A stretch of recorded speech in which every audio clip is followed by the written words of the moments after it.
So yun, hello mga atod. At nandito ulit kayo sa channel ko. At ang pag-usapan natin ngayon is regarding sa transition using Kinemaster. So ito, pakita ko sa inyo. Simple lang. So yung pic na yan is galing sa Super Me.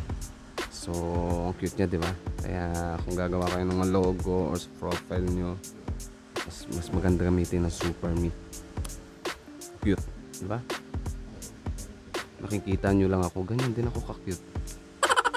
So yun, ikakat nyo lang siya. Gitna, yun. I-click nyo yung positive sign na yan.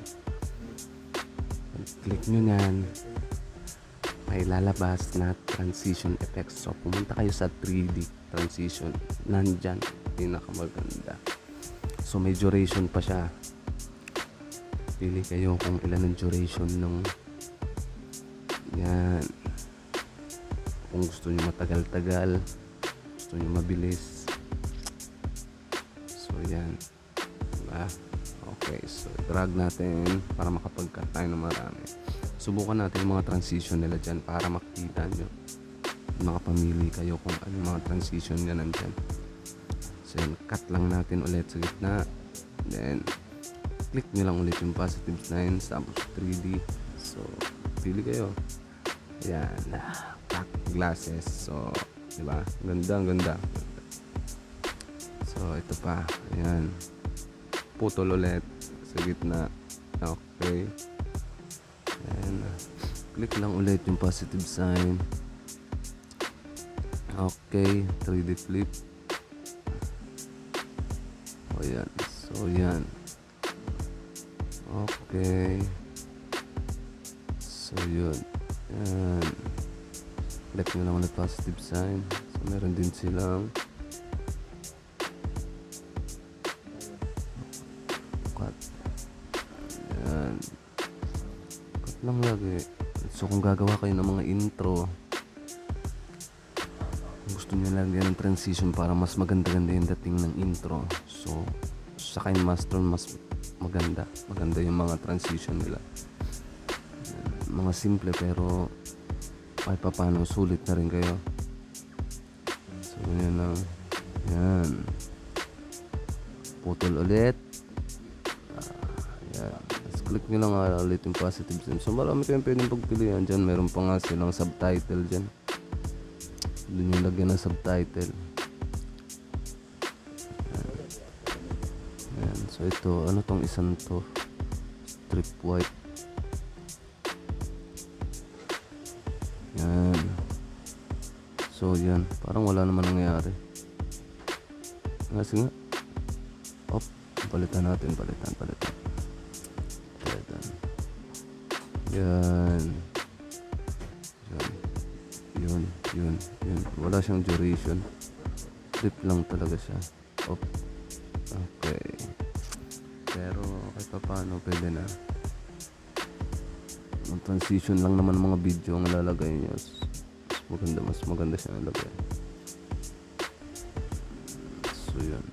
Yung fade throw. So yan. So yun guys, now huwag niyo kalimutan na mag-subscribe para updated din kayo sa mga videos na gagawin ko. Meron pa akong mga upcoming videos, so para magkaroon kayo notification, click nyo na rin yung bell para updated kayo. So yun lang, simple lang mga i-upload ko, yung mga simple na minsan nakakaligtaan natin kung pag nag-e-edit tayo gamit ang Kinemaster. Magkakaroon din kayo ng idea. So yun, bakit may heart dito? Yun, may star pa. Wow. Yan, cut lang ulit. Insert transition. Yan. So mga gawa kayo ng mga videos nyo, nalagyan yung transition. Yun, pwede to, maganda. Yan. So yun, to shout out na rin pala sa Waray Kami shout out, no?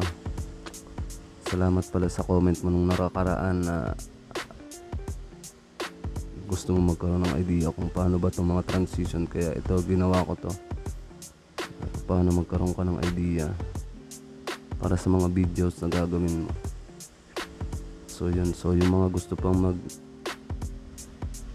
may mga tanong o may mga suggestion, comment nyo lang sa baba, then sasagutin natin, gawa natin ng video. So ganun lang. So guys, ayan, last na yan, lalagyan natin ng konting transition yan, spin ba, maganda niya ilagay yan. Okay, pwede panalo. So ayan, play na natin. Whoop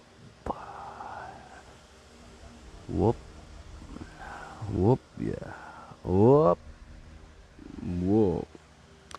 So ayan, thank you for watching guys, at marami